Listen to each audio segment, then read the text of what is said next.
everyone, and welcome to Preface Nomad Junior. I'm Kiara, and this is an App Inventor tutorial on how to create a more powerful conditionals.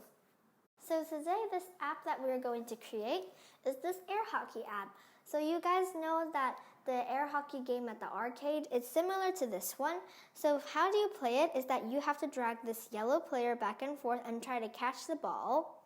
And this is a very fun game, but the catch is that you will not lose this game at all. And also, now let's start creating this app.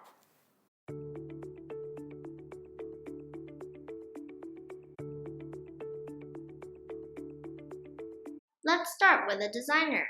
I will start with the 90% done designer. You can see that I have the canvas and some image sprites in the project, and also the media files. You can pause the video and replicate the designer first. Don't worry, you have learned all these components and concepts in the previous lesson. I believe you can do this. If you really want to start with this copy too, feel free to contact us. We are happy to send you the copy and the revision materials. So are you ready? Let's start. So first in the designer, let's change the properties of the game area canvas.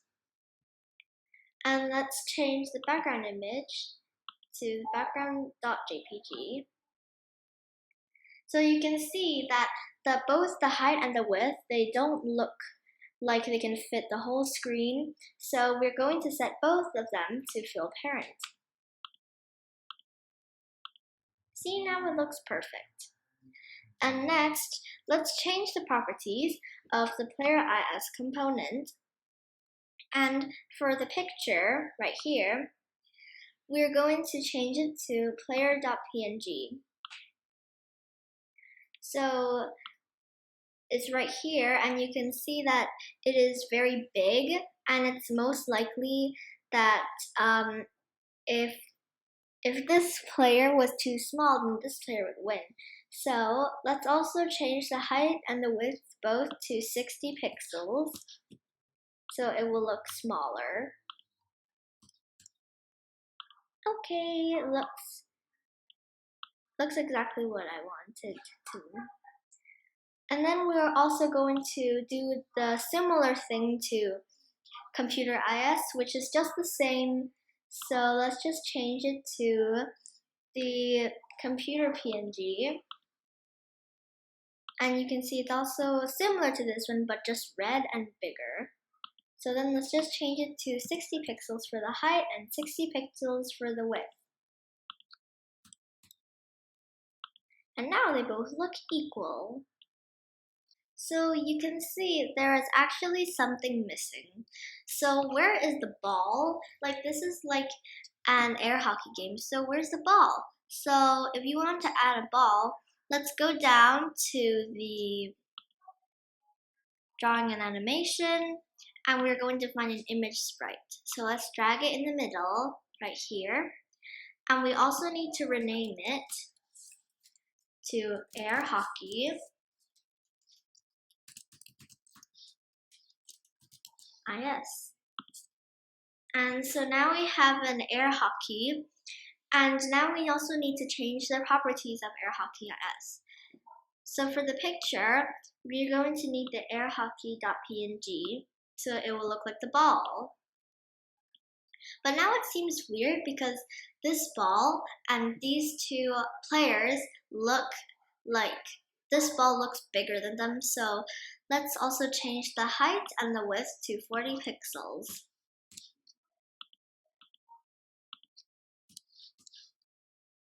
Ta-da! Now it looks pretty. Designer done. And now let's go to the block part. Here we have some blocks already. So they are when screen when initialized, or we can say when the app is started, call the computer IS and the player IS to go to their initial position, which are the top, center, and the bottom center of the canvas respectively. If you want to replicate these codes, you can pause the video to add them first. Ready? So now we're going to blocks and we're going to start coding. How the game works is that you need to drag player IS left and right. But how are we going to code this? First, let's find a block in the player IS called when player IS is drag. And let's put it down here. And then, because the player moved left and right only, but not up and down, so let's drag the setPlayerIs.x block, which is down here, and connect it. And we want to move to the position of the user's fingers. So let's drag another block called getCurrentX.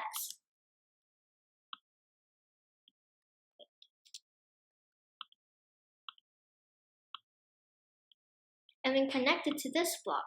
So basically we're done with this block. So it's time for the next block. When users start the app, we want to make the air hockey move around. In App Inventor, if we want an image sprite to move around, we need to tell it two things, the speed and the heading. So let's drag a setAirHockeySpeed block, which is right here, and let's connect it to this block. And then we also need to set the speed to 20. So let's go to the math component, and we'll also drag another block. Then we'll also set the direction. In App Inventor, that's called heading. So we also need to drag another block called setAirHockeyIs heading. And we'll drag it at the bottom. So what number should we set it? Since we don't want the air hockey to always go in the same direction, we'll get a random direction for it. Remember, heading in App Inventor is a number instead of some words like left, right, etc. Thus, go to the math component and set the random integer right here, and we'll put it here. And then we'll also make it to select from 0 to 359 or 1 to 360. It's basically just the same.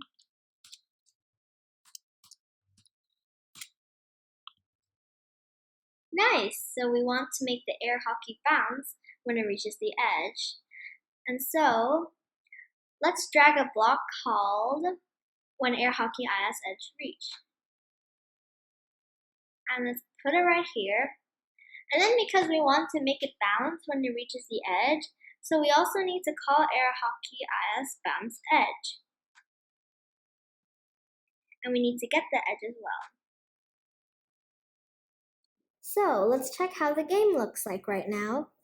So we can drag the player horizontally, so that's very good. And the air hockey can also move and can bounce when it reaches the edge. But the problem is that the air hockey cannot go to the opposite direction when it hits the player or the computer. So let's continue to make the blocks to make the game even more perfect.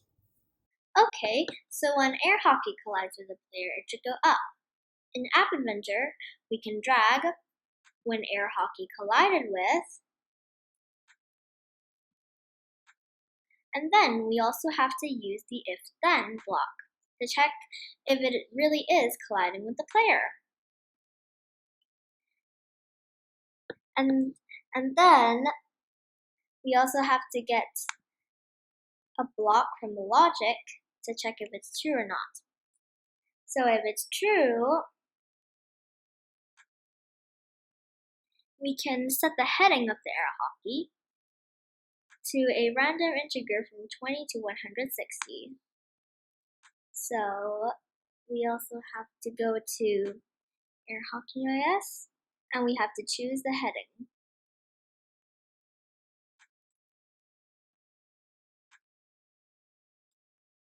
And we set it to the random integer as I said before.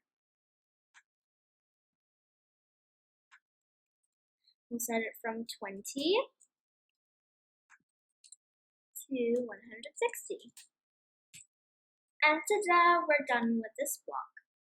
And then, similarly, if the air hockey collides with the computer, it should go down. So we can just simply duplicate the if-then block.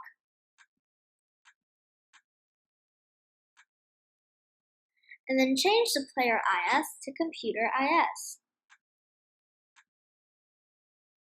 And then the random integer from 200 to 340. And also, don't forget to drag it up there. And ta-da! We're done with this whole block. Do you notice that the two if-thens are actually similar? Be careful that in this app, if the air hockey collides with something, it will either be the player or the computer, so there is not any other possibilities. Actually, in the programming world, we can use the if-then-else to make our app giving different responses based on the condition. Coming back to this app, we can just change the two if-thens into one if-then-else. So first, we just have to drag this away, as well as this one, and we can just delete the if-then block. Then we'll also have to drag an else block right here. We'll have to set it here,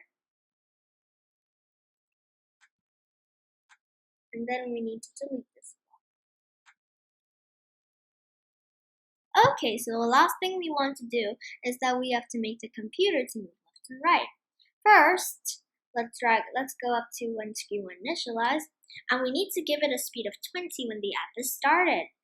But you don't want to do the whole thing again, so you can just duplicate this block, and you just have to change it to computer IS. Also, we obviously want computer IS to bounce, so we have to duplicate when air hockey IS edge reached. Drag it to the side, and then we have to change it to computer IS. And there, we're finished with the whole app. We started off by learning about if, then, else.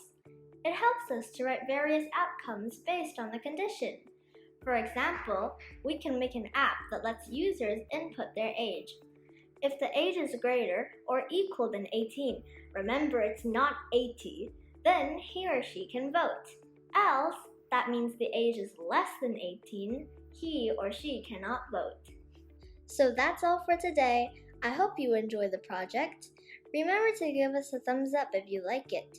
And don't forget to hit the subscribe button to get our daily contents. I'm Kiara, and this is Preface Nomad Jr.